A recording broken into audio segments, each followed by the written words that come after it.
Okay, the time has come. Hand in your scoring sheets. Dominic, was that a thumbs down?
Just a moment while we collect the rest of the scoring sheets, and then we will reveal what you just consumed.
Okay, who would like to know what they just drank? Somebody's paying attention. Thank you. Dum. Are you ready? 3, 2, 1. Maybe.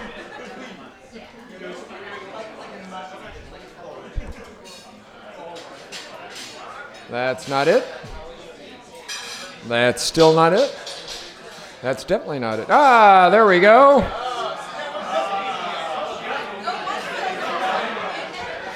So that is what you've just consumed. Any surprises?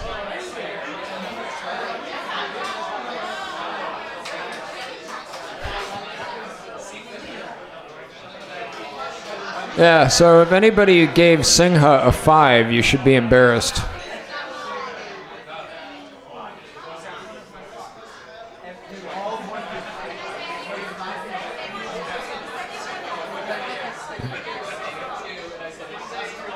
So now that you know what you drank, you can buy them at these very special prices. Full bottle. Yep, or can. Depends on the beer.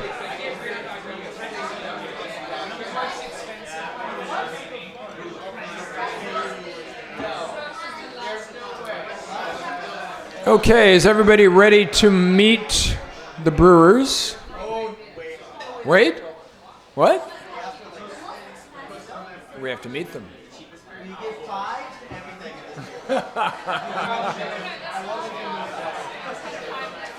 Thankfully, the scores are being tabulated, and we have taken on your suggestion. I've asked him to flag any interesting comments, especially if they're on Dominic's sheet. All right, let's start bringing up our brewers. Representing both Stonehead and Chit Beer, we have a returnee. She was here last year as well, Kuntapani. Yeah, thank you. Wake up, guys. Any seat that you would like. And representing Outlaw Brewery, I haven't even had any mirrors. We have Kun Achirewat.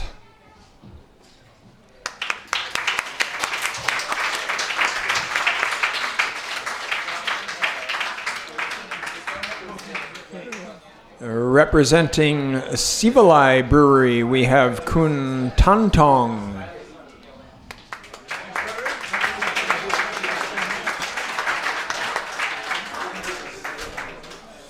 And representing In Love Brewery, we have Kun Ploy Parin.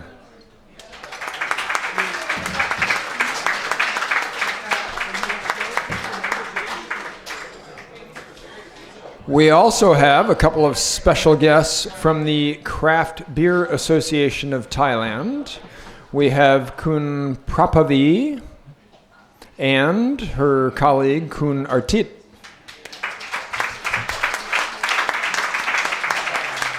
You guys are going to squeeze in we normally have 5, but we'll squeeze in 6. So I'm very encouraged to see that we have 3 ladies up here. That's awesome. Last year, Kunam was the solo lady up here, right? So thank you guys for coming, and also thank you. Kun Boy is here somewhere from Yummy House. There he is at the back. A huge thank you to Kun Boy because he really helped Richard and I pull this together. Kun Boy is the distributor for all of these beers, and he, once again, he did this again last year, helped us coordinate with the brewers and get the brewers here and get the beers here, etc. So he's a huge help to us. And then, of course, these guys all donated the beers that you've just tasted so that we could have this fun evening.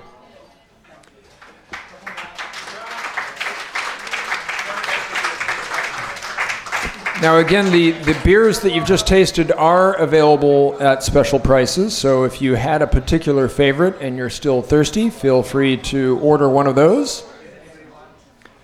And I think we should start just really quickly having each one of the brewers explain. We'll just ask two questions, and we'll ask each one of the four of you guys to answer the same two questions. One, how long have you been brewing? And what inspired you guys to start brewing? And we'll start with you at the end. Hi, I'm the representative of Stonehead Craft Beer. So you guys tried our Smiling Evil Pale Ale. Thank you. We've been around since 2015. We started the whole company just because, we love beers, and of course, and we just felt like, obviously, Thailand are full of lager. Compared to you guys are Westerners, you guys have been around. Thai people have only experienced lager, so okay, what about, something else? And I think that's where it started, because there are so many different types of beers out there, and we just kind of want to get our products out there. We just want everyone to experience different kind of beer. So that's where it started. We can't brew in Thailand, you know what? Well, F it, we're just going to go somewhere else and brew it. So that's where Stonehead comes from. It's just, beer lovers. And Stonehead is brewed in Cambodia, correct? Yes, we have a brewery in Cambodia, in Koh Kong. Yep. Under the same name? Sorry? Under the same name? Yeah, we have Stonehead Brewery in Koh Kong, yeah.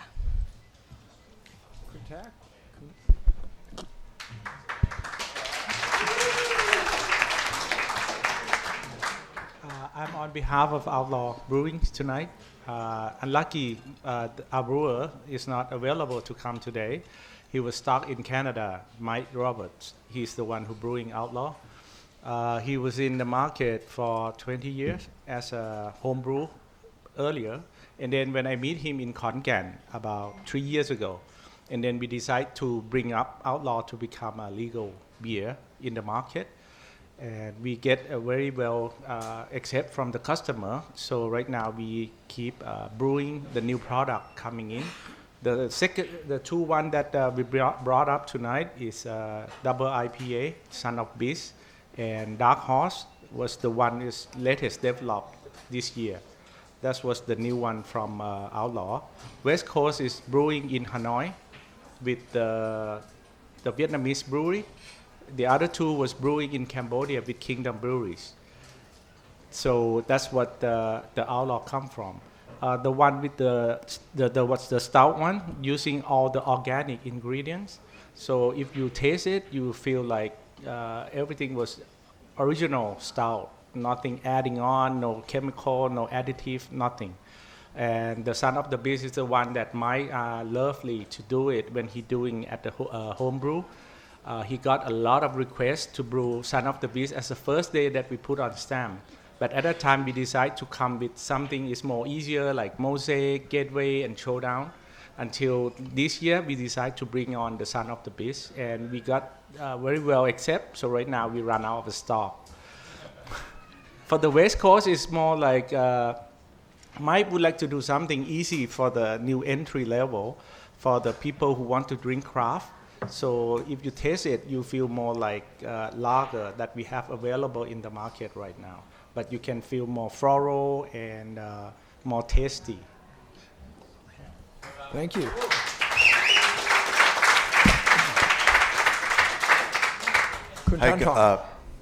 Hi, good evening, everyone.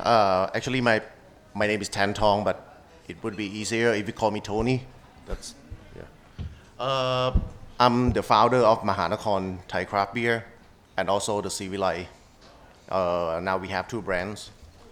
I started to brew on late 2014, and I'm one of the Chit beer students. Yep. Yeah, I just love beer. That's why I started. Actually, it was a coincidence. when I started, I didn't know about the law or anything because it's so. I didn't know it's illegal to do it here in Thailand.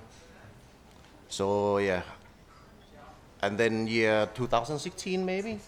Yeah, I went to Taiwan. That was my first batch to brew Mahanakhon White Ale. And the reason behind because of the excise during that time, they were hunting down all the craft. I mean all the home brewer. So I decided to move forward. So I went to Taiwan, and after that, for about 2 years, I moved to Vietnam instead of Taiwan because of some legal issue. No, you're selling more. Oh, thank you to say that. Yeah, that's how I started. Yeah. Great, thank you very much. Hello, I'm representative of Ilo Beer, number one the beer that you have drink.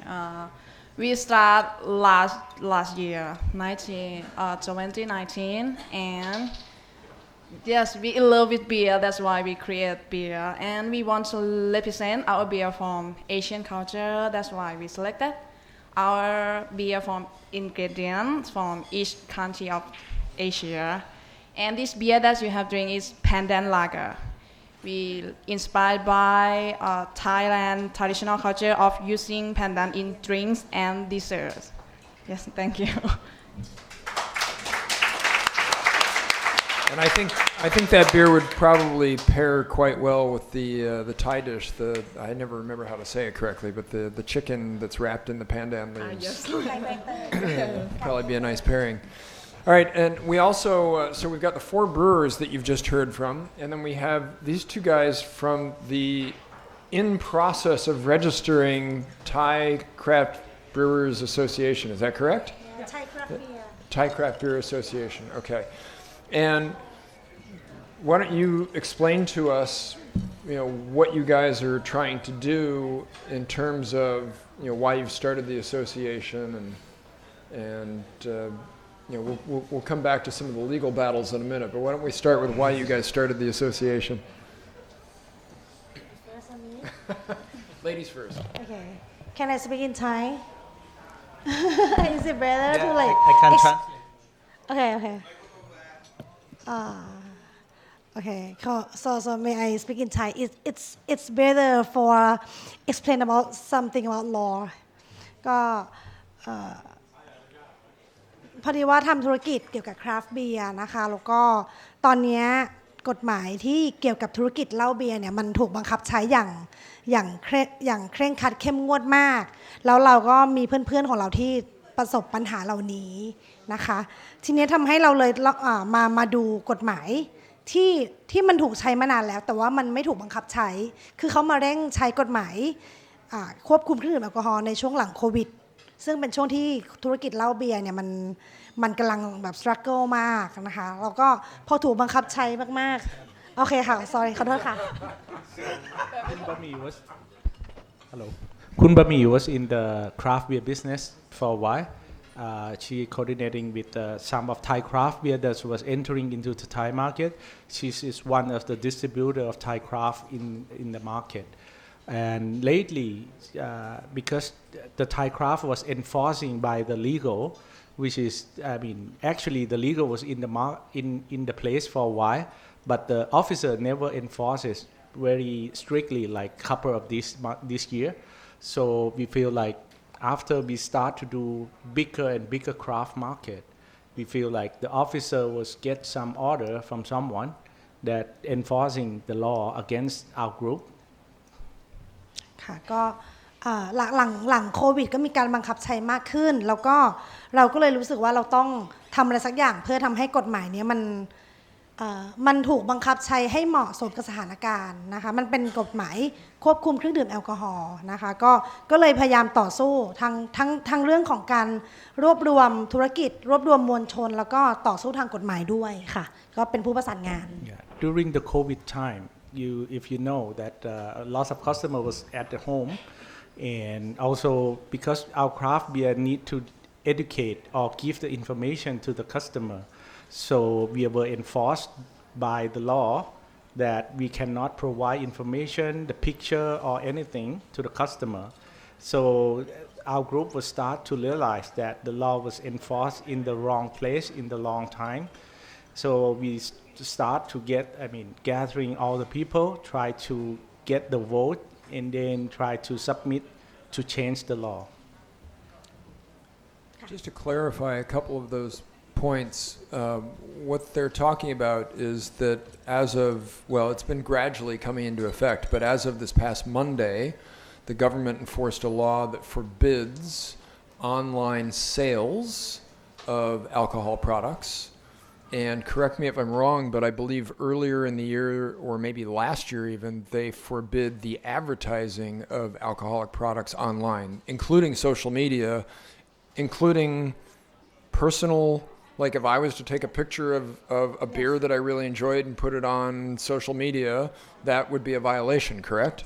Yeah. Right. Actually, the law is prohibit for the advertising, but for the couple years they try to arrest us from the Facebook communication. So what's the point is the government try to fix. I don't know. They confused about conversation on our own social media and the advertising, and they charge normal people as the same cost of the company, like 50,000 baht. Okay, so for one time. they were prosecuting individuals like any of us that decided to share our favorite beer online. And they said that we advertise and try to ask people to drink, and they like charge us for that. Okay. And he's a partner. Yeah. I'm a writer and a blogger. I'm writing about the craft beer, Thai craft beer, and in the last year I got a warrant from, and they told me that I broke the law. It's Article 32. Article 32 that said everybody in Thailand, they cannot talk about beer in everything. It's a very, it sounds like a surreal law. And when I got a warrant, I was very angry. Why I got a warrant? And then I and this year when we have a COVID situation, the government tried to caught restaurant and especially in a craft beer bar, and then we united. We united, and say that we have to do something to fight the government because I think it's unfair. Unfair law. Yes. Unfair regulation. Yes. So it's interesting because there's a couple of things going on. There's, in the past, currently, it's illegal for these guys to brew, bottle, or can, and then distribute within Thailand, which is why these guys were all brewing overseas and then bringing it in. However, what has changed is that it's now easier to set up a brew pub where you can brew on premise and sell on premise. Unfortunately, he had to leave, but we had arguably one of the founders of the Thai craft beer movement was here at the very beginning of the evening, Kun Chit, who some of you guys probably know, Chit Beer, who's got a great slogan, "It's good Chit." He was explaining that he, about 4 months ago, just got his factory license, which enabled them to set up legally set up their brew pub, which is somewhere out in Pakret. And they're able to, like Tawandang and the Londoner, they're able to brew on site, sell on site. They're now also able to brew at that facility and move it in kegs to other facilities that they own. Like they have a bar out in Changwatana called Turtle Bar. They have a bar in Victory Monument. So they can supply those bars now legally with kegs, not in bottles and cans. So it is getting a little bit easier, but there's still a long way to go. And then there's the confusion of what is allowed in terms of promoting right? Singha can run ads all day long promoting their bottled water, and just getting the brand out there reinforces the Singha brand name. These guys are all struggling to get their brand names out there because they don't have those other product lines that they can sell with the same brand. So can you guys explain, any of you, explain how you plan to combat this issue, how you know, what the association hopes to, well, I know what you're hoping to do, but how you are going to try to approach it given the government doesn't seem so cooperative? Okay, what we have done so far that we collect 10,000 names with their ID card to get to the court. Parliament, yeah, to change the law that we're talking about, the Article 32 or the online ban, something like that. They have one main law, and we already collect 10,000 and 11,000, right? Yeah. Sorry, 11,000 to commit and change the law. We have to thank you about the political situation now because everybody in Thailand feels we have to change. That's a right. Yeah. That's a right to change and to communication. Yeah. Everybody, especially in the youth generation, they fully cooperate and they need to change. And we have got a collect. We collect 10,000 names to the change. Maybe in next year we have to write the new alcohol law. Yeah, it's control alcohol law. Alcohol control. Yeah. Alcohol control. So yeah, what we hope is ให้สสยกมือให้อ่ะใช้คำว่าอะไรดี Senator. Yeah. So according to the law was passed in 2008. At that time, it's a dictatorship also during the Prime Minister. Sorry, No, Abhisit Prechachiwa, which is not like a normal government from the election. So the law is already passed about 12 years right now. So the association aim to get the 10,000 name, so we have eligible to change the law. And the law process will be up to the parliament that we have to submit the new act, and then they will voting whether they will receive it or not. But according to our talking with the senator and parliament right now, they also feel like the act is not up to date right now. Even the health department right now, they also on processing to revise the act too, which is a good news to the market. And I think not only us that see this problem, but we also have a chance to present the case to the registration office, which is the one who do the registration for the government. And the registration board right now also admit that the law has very conflict between one law and another law. So the one that they have right now is the alcohol control, is also conflict with the consumer law, that we supposed to give all information, enough information for the consumer to make a decision. So right now, all the law that the alcohol right now, the label law also, conflict with that one. So right now, I think the legislation board right now, they are willing to change. So we have a chance to meet with the government officer on the other side. They also try to stress like, oh, the law is very good one, no need to change.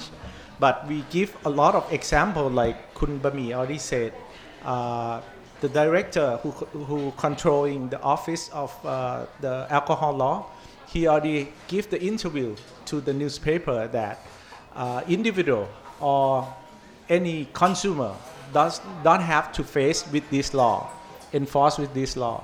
But what will actually happen, we got a case that a consumer in Samui will fine 50,000, and she have to travel from Samui back to Bangkok to get the court to get the penalty and everything. So it's very difficult. Even the law already said that they can authorize the local authority to fine her, but they never do that. So this is all the, impairing on the law that we already present to the legislation office, and we're hoping that will be the fast track. And if that not happen, we got a 10,000 name list that we can submit to the parliament to change the law as well. So we try to do every possible way to, improve the information that should go through to the consumer so they can make a decision wisely. So I'll throw this question out to any of you that want to answer it. Do you think that the resistance to changing the law, is it actually from the government, or is it from like Chang and Singh and those big companies, or is it some lobbying, or is it some combination thereof? I think in terms of the industrial players, like biggest players or small players, they were enforced by the same law. But the big player also not happy with that too. They have to paying a fine every year. Each company, I think at least 20 million baht per company. So I think they're also on our side to change the law right now. The one who against us right now is the health department, and also all the, NGO who are protecting drink and drive, some association like that were preventing us. You can see from, if you have a chance to see the clip video that we have a meeting with the health department last week, we also against with those group in the meeting room. They are, for us, we feel like they were hiring, because online alcohol ban, that's Does not not make sense at good all. for the drink and drive. Because if you can buy and drink at home, that's probably good for drink and drive. And then they brought drink and drive to against us, so that was quite ridiculous for us too, to see. And after they hurting our opinion on the law, and they knowing that we're supporting not drink and drive, so they give us the roast and then they go away. Yeah, so you can see. We got the picture. After the speech, I was stand beside the leader, and I told him that, guys, we supposed to sell online, so preventing drink and drive. Then he shut it and then give us the roses and then go back home. Politics. One thing I forgot to mention is there is actually a microphone at the back of the room. And if any of you have questions, you're welcome to get up and ask. All that we do ask is that you introduce yourself and that you ask one question, don't ask multiple questions, so that everybody has a chance.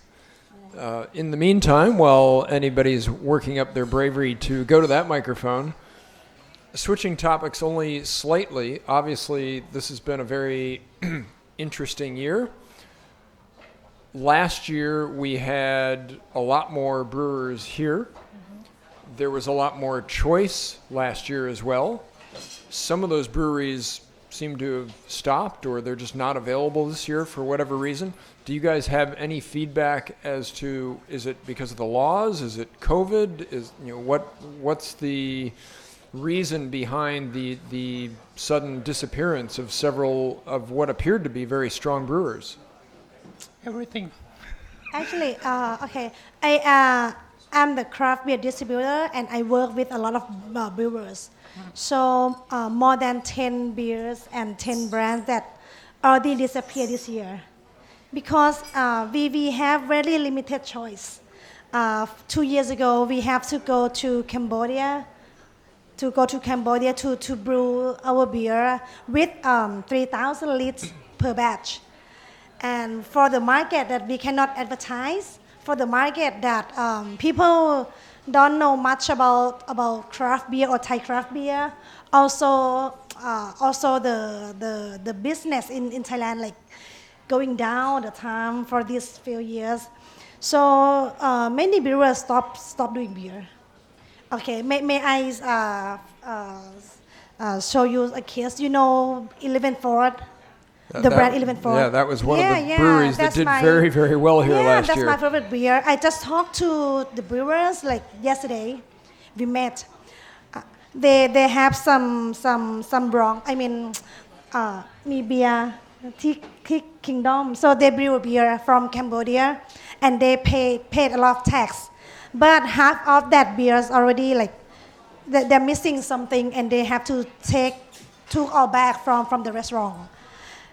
And they didn't sell half of their beer, so it's 3,000 liters, all caked.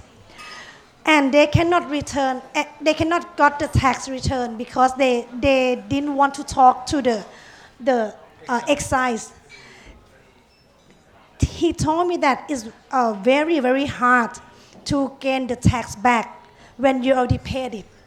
Even he didn't sell any beer, any mistake beer, but he also cannot get the tax back. So this is a problem with the government, with the government that we cannot do anything, and that's the main reason that many brewers don't wanna do beer anymore. Yeah, just a case. So 11th Fort is done. No, they're thinking, and we try to build them back. I mean, like, Okay. let's do together, and we will help. So And they I know may. you guys will help them. They may come back. Okay. Yeah, they're coming back. No worry, soon. Great, thank you. Again, if anybody has a question, feel free to use the microphone at the back of the room. And of course, if you guys had a favorite beer, as I see this gentleman here has just gone off and purchased one of his favorite beers from this evening, feel free to do that as well. Nobody has any questions. Okay, I will continue. COVID has obviously impacted all of us in many, many different ways. Has it had a direct impact other than the obvious impact of, the complete ban on sales during the lockdown? There was 6-8 weeks, 10 weeks, something like that of no sales allowed. But beyond that, have there been any direct COVID impacts, pro or con, to the business? Any of the brewers that would like to voice their opinion? Yeah, I had a really big impact during that time because we couldn't make any sales. But yeah, and it seems like the authority, they didn't care about it because they said when you drink, it makes you immune. Yeah, your immune. Yeah, not so good. Weakens your immune system. Yeah, and during that time, because of the COVID, I think all of us, we try to sell by online and send direct to the customers. And then they just start this law to ban the online sales. Yeah, but we had a really big impact during that time. Many of us didn't make any sales. Like me, I didn't make any sales during that time. Almost a month, or 2 months, yes, something like that. Yeah. But beyond the ban, which was, say, 8 weeks, right? Beyond that, say after alcohol sales were able to resume, did you see sales go up, or has it continued to be down? I would say continue to be down, yeah. But for the last quarter, it's getting better, but I don't know yet. Okay. Actually, the main reason is we have to brew beer overseas. And so during the COVID time, we cannot do any new beer. So after the COVID ban, we still have 2 more months to produce the beer. So I don't have any beer to sell after COVID for 2 months. Okay, so a lack of supply in the Yes. market because of the lockdown and various logistics issues. Okay. Thanks. Any good news? Any good trends? Anything positive that we can look forward to in the next 12, 24 months in terms of the industry? Yes, that's very good news. Like if you heard, like Pichit already mentioned, you start to see brew pubs growing more in Thailand. Chit Beer already open. Visat Beer in Pattaya already open. And Underdog in Samut Prakan also open. And the other one will be open is Bootleg Brothers. Will open in the Sukhumvit area. That's finally going to happen. Yeah, Escape at the M Quartier, the 5th floor. Okay. I just heard the news from them today. They are fitting the equipment already. So New Year's, you can taste the first beer over there. And then after New Year, it will be resumed as a normal. Yeah. And another news for the big breweries, for the Thai craft as well. We have a Thai breweries that able to do OEM in Thailand. The brand called Thai Spirit. He's the one who produced Full Moon's wine cooler. He also get the license to operate the breweries right now. We start to brew first batch, like Kun Bami already do the first batch of Pibok, which is Sawaddi IPA. It's a light IPA, it's easy to drink. You can drink all days. Tony start to do Pale Ale, so you can start to see the green can of Mahanakorn Pale Ale. It will be packing next week. Next week. Yeah, and then should be earlier before New Year's. Myself also packing Lager over there. So we start to see made in Thailand product next year. And like Tony will come up with more products next year. So if you see the trend of Thai craft, which is like still growing, even the COVID virus impact, like I said, I mean, we have a problem to selling through the customer, through online. And also the outlet was closing for 2 months. And before, I mean, after COVID, they still take time to recover. And I think we start to get better, like Tony said, in the last quarter. So we hopefully, even the second wave of COVID virus, even it comes, I don't think the government dare to close it down or shut down again.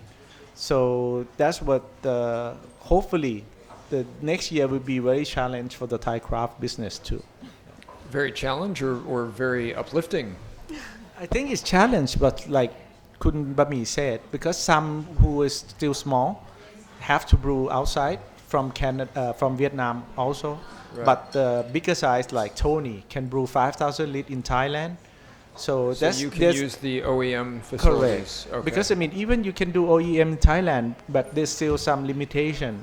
Like my Lager have to change the bottle size to 225 because the breweries still have only that bottle available.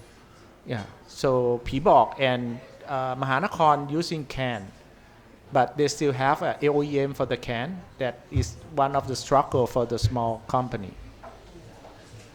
Lots of challenges. And we have a question from somebody besides me. Hi, I'm Evan, and Pibok is one of my favorite beers, so I really like that one. But I had a question about your customers here in Thailand, and assuming that most of your customers are foreigners, I'm wondering, is there an opportunity to use tourism promotion as a way of trying to promote changing the law, you know, making alliances with other folks in the tourism industry, other, you know, hotels and tour promoters and Ministry of Tourism and people like that to try to make some progress? Because if Thailand could be a Southeast Asian hub for local beer production, it could be a way to pull in more tourists and help with COVID recovery. Considering 20% of the GDP here is from tourism, this is a logical thing that could be pursued, I think, and a way to make allies. Thank you. Any comments on that? Thank you, Evan. Yes, thank you for the question. Like I said, we try to change the law, but interim, right now, the one that we go through the legislation board, right now we get some idea from them that they might,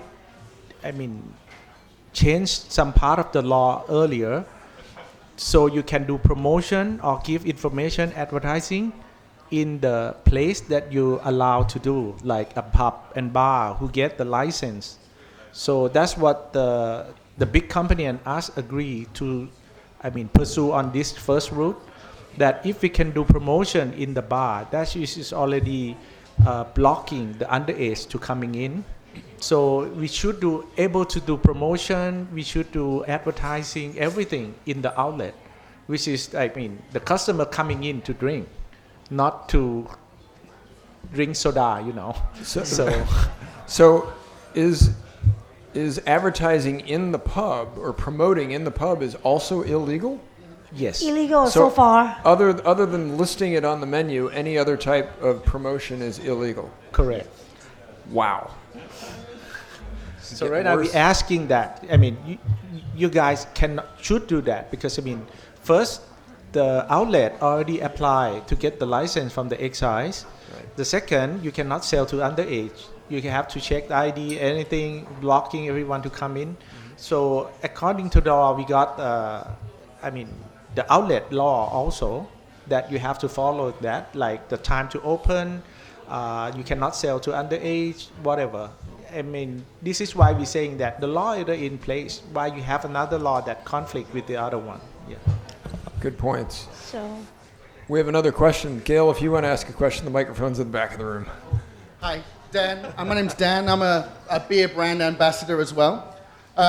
So my question is basically about, there are sort of these pseudo brands that are now coming out from like Copa, you have like Huntsman and Siam Weissen, all these beers that are kind of running off the back of craft beer, but they're mass produced, they're not that great, but they're cheap.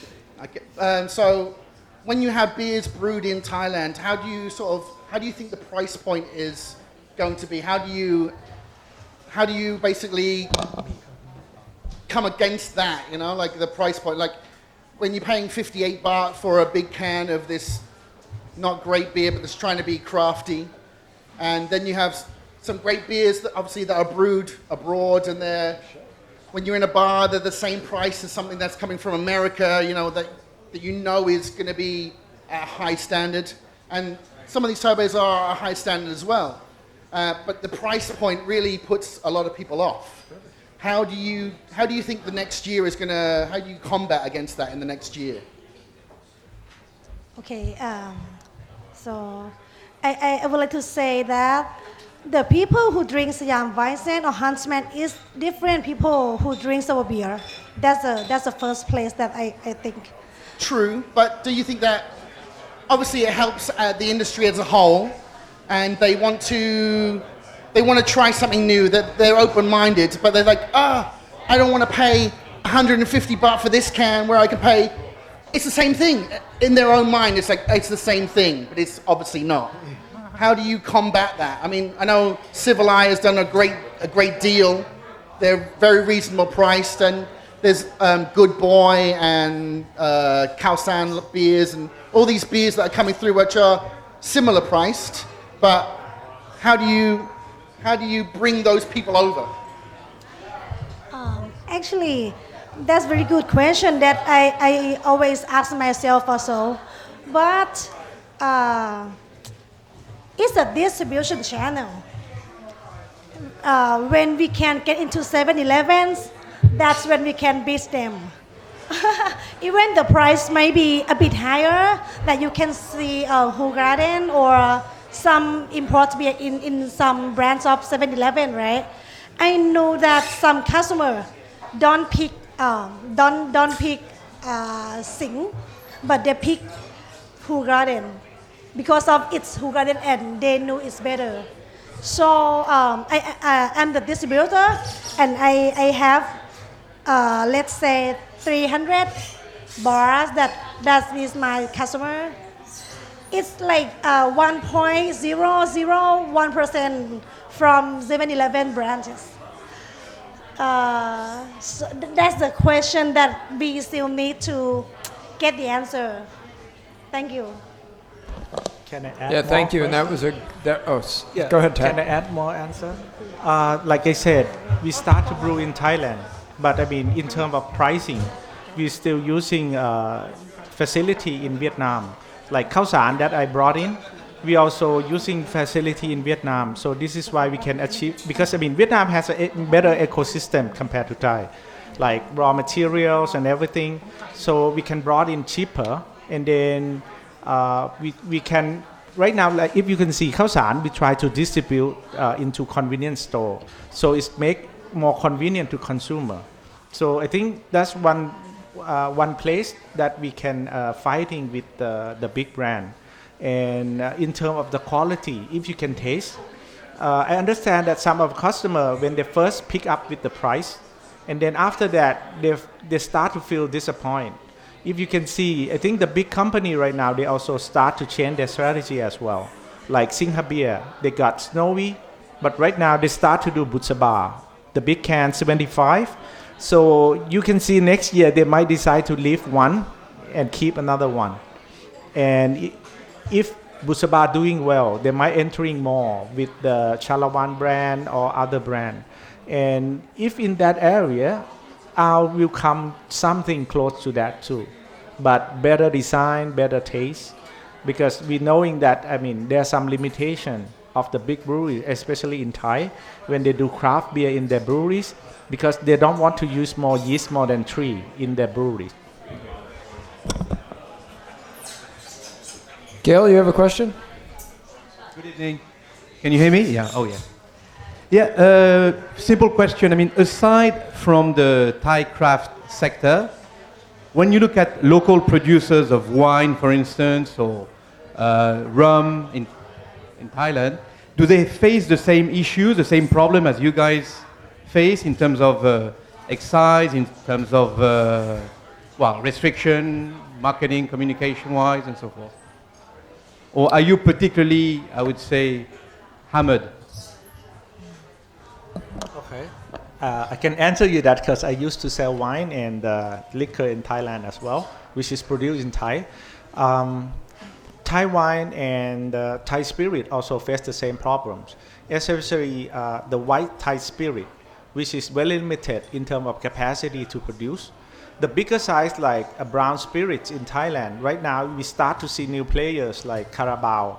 They start to do a white spirit in the bigger size. They come up with Galaxy 99, which is a brandy. You probably see the brand selling very well is Regency. That's selling very well.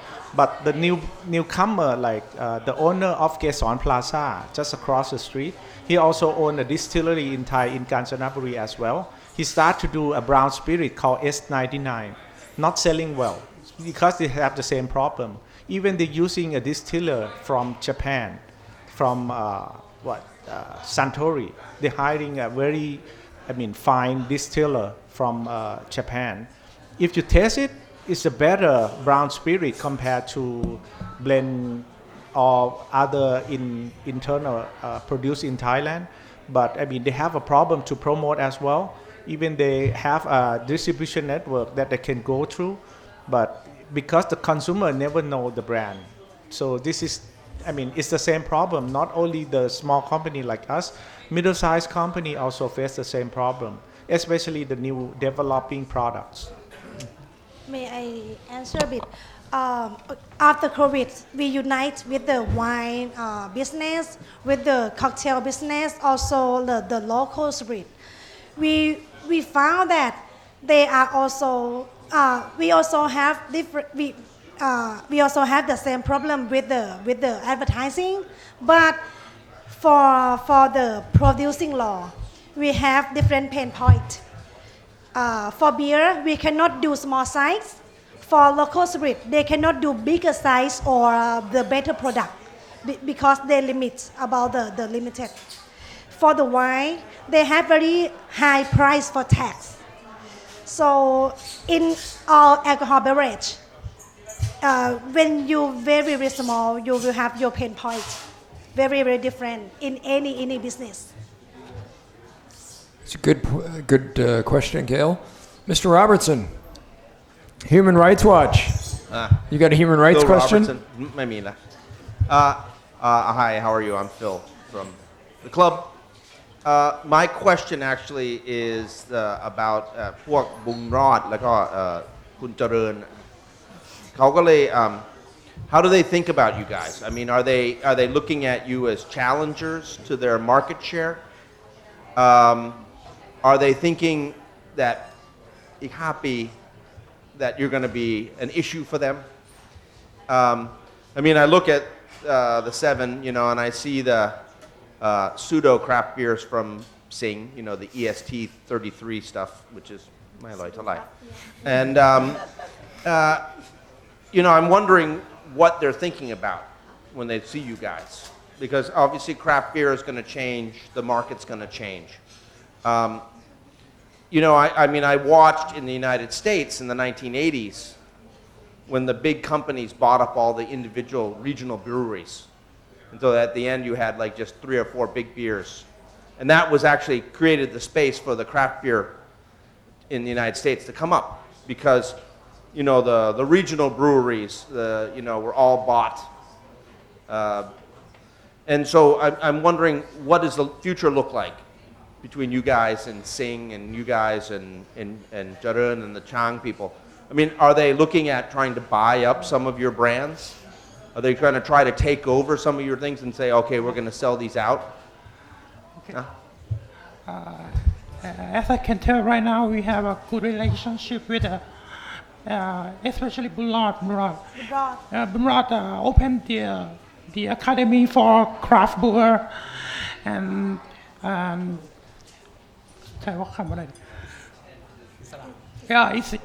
they call Isra Academy, and they open for the everyone to enroll and to learn the process of a brewer.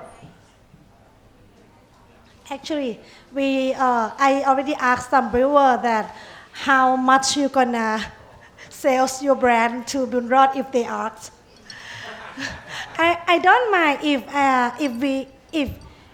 Bunrod has very good brewers in their company that can do very good beer with the cheaper price for the customer.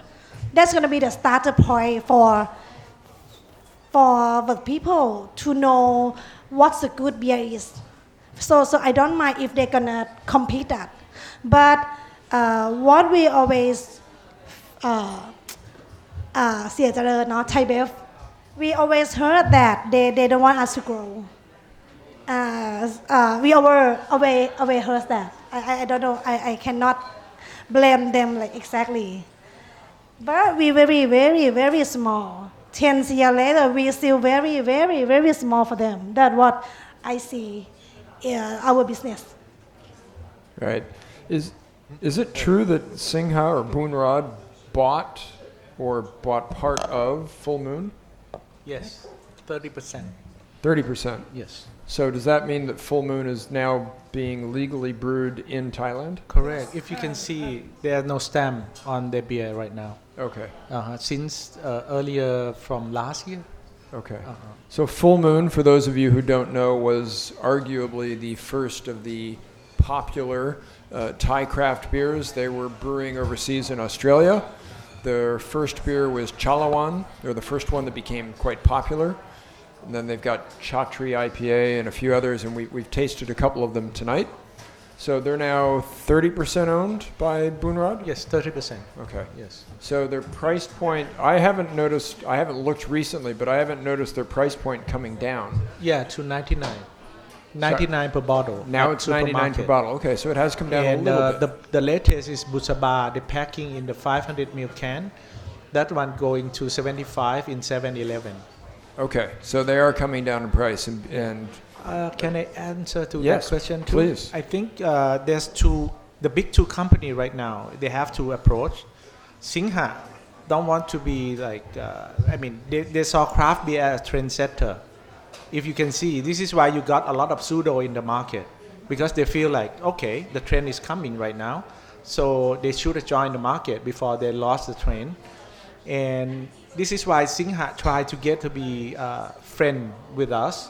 They try to educating us more, try to bring us up to the level that, to the standards, into the international market as well. So you can see like Mahanakhon get an award from England, Chalawan also. So we start to get a lot of the Thai craft get an award in the world competition. Compared to Thai Bev, I think they already lost the trend. If you can see their pseudo products, it's not like up to the standard at all.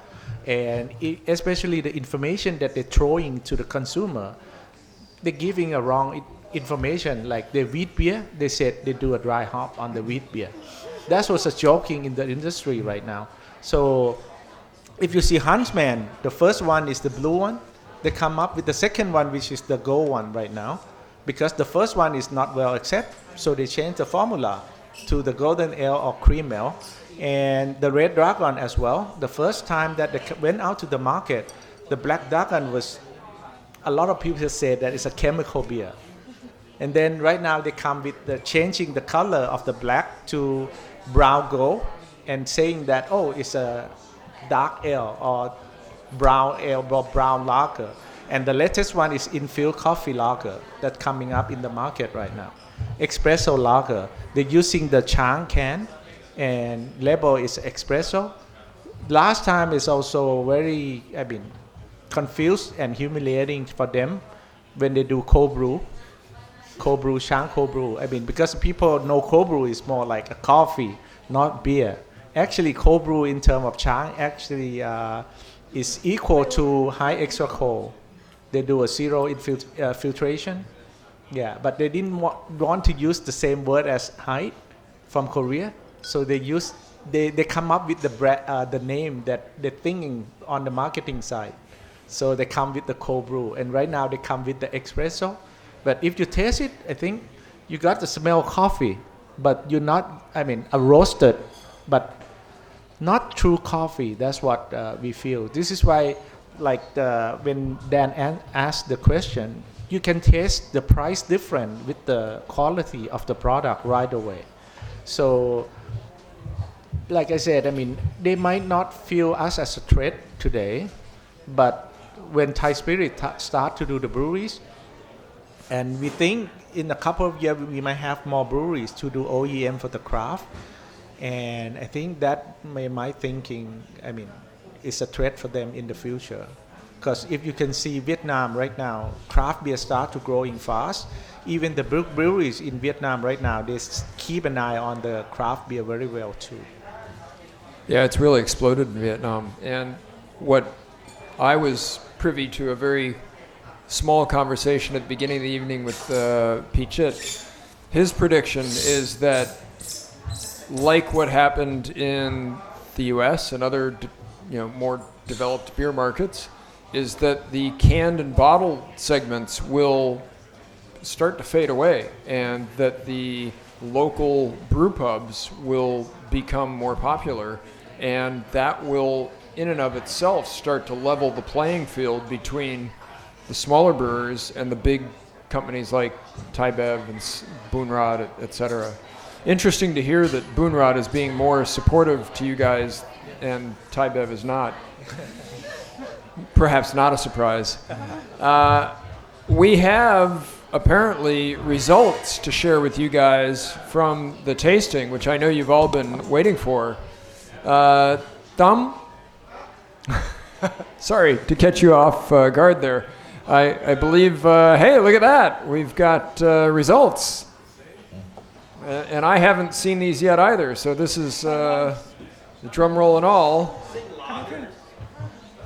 No, that's no, that they're okay. They're not sorted in order of results, obviously. มารีวิว แล้วก็ค่อยเป็นมีไอเดียสองหน้าที่สอง So, despite my instructions, this wasn't sorted. It looks like.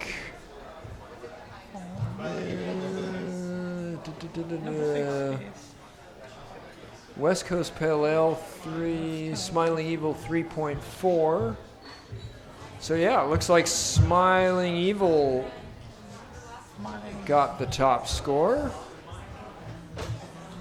And Chalawan is up there. PPIPA. Dark Horse Stout. So we'll have to get these sorted into the correct order. Looks like Singha is toward the bottom, which is where it belongs. เชียร์ได้เท่าไหร่ล่ะเชียร์ต่อ For the arrow. I don't really need an arrow. What I really needed was this to be sorted. So there we have it. We have ชาละวัน we have the tallies. They're currently listed in the order that we tasted them.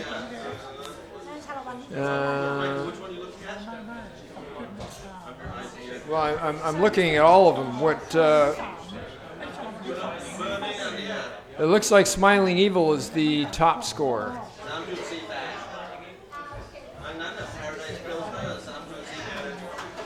Yeah, Paradise Pilsner is right up there as well. Well done. And maybe Dark Horse.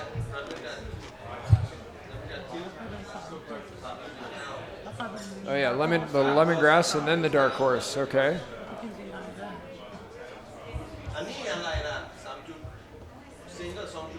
Yeah, who the heck voted for Singha? Come on. And where did so we've been talking a little bit about the pseudo craft beers, and number 4, the Riceberry, would clearly fall into that category. It's Thai Asia Pacific's attempt at doing something quasi-craft. Do we have any further questions from anybody this evening? No, I guess we're questioned out. A huge thank you to all of you guys for coming in tonight, for providing your beers,